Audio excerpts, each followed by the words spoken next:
अध्यक्षाचे उमेदवार त्यांच्या प्रचारात व सर्व प्रभागातील उमेदवारांच्या प्रचारात महाराष्ट्राची तोप विरोधी पक्षनेते धनंजय मुंडे साहेब हे येणार आहेत आणि याची साथ दिसलेली इतके लोक जमा झालेले आहे।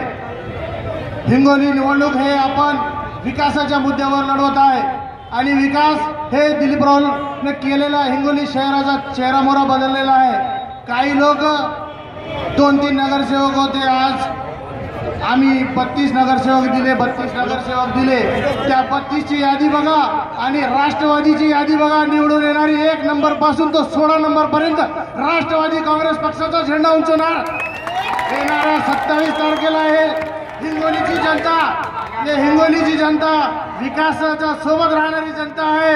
कोणाच्या पैशावर किंवा पैशा जोरावर निवडून देणार नाही, विकासावरच मतदान करतील अशी आशा व्यक्त करतो। दिलीपराव तुम्ही घाबरायचा नाही, आपली सगळं मुस्लिम समाज तुमच्या पाठीशी आहे, राष्ट्रवादी काँग्रेसच्या पाठीशी आहे। माने साहेब, आमच्या पक्षात खूप लोक आहेत, तुमच्या सोबत कोण आला, याला आणलं त्याला आणलं, राष्ट्रवादीत आणलं तर मोठं कोण केलं, तुम्हाला मोठं कोण केलं, राष्ट्रवादी काँग्रेस पक्षानं मोठं केलं आणि आम्हाला म्हणता तुम्ही याला मी आणलं त्याला मी आणलं।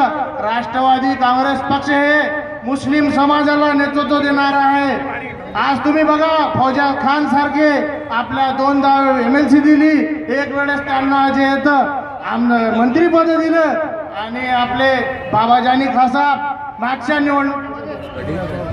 मागच्या निवडणुकीमध्ये पराभव झाले, पण त्यांना हिंगोली व परभणी या विधान परिषदवर मुस्लिम समाजाला नेतृत्व देऊन निवडून आणण्याचं काम हे अजितदादा शरद पवार साहेबांनी केलेलं आहे। म्हणून मी आपल्याला इतकं सांगू इच्छितो की येणाऱ्या 27 तारखेला तुम्ही विकासाला मत द्या, राष्ट्रवादी काँग्रेस पक्षाला मत द्या, इतकीच विनंती करतो आणि माझे 2 शब्द संपवतो। जय हिंद, जय राष्ट्रवादी।